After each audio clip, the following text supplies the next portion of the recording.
नसेल ना, म्हणजे आफ्टर युजर लॉग इन आणि विदाउट लॉग इन ते करायचं असेल तर सेशनमध्ये यावं लागेल. काय काय आपल्याला ते वरचा बार वेट चेंज करायचं ना प्रोग्रेस बारला. कुठला प्रोग्रेस बार? स्पेशल ऑफर नाही का ते वेट वरचा, हां हां जर चेंज करायचं असेल तर तो सेशनवरती करावा लागेल ना.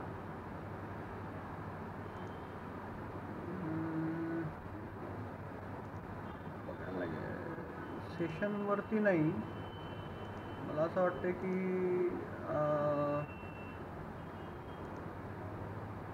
मला असं वाटतं की कारण लॉग इन नंतर आणि विदाउट लॉग इन त्यामध्ये टाकायचं, तर त्याची आपल्याला एक सेशनची फाईल बनावी लागेल. त्या फाईलमध्ये फक्त करंट युजर लॉग इन आहे की नाही हे समजणार, आणि ती फाईल आपल्याला स्क्रिप्टमध्ये घेऊ लागेल.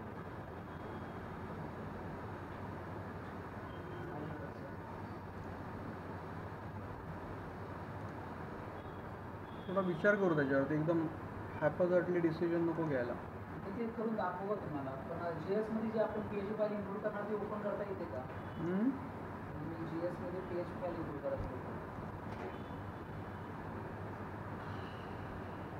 PHP file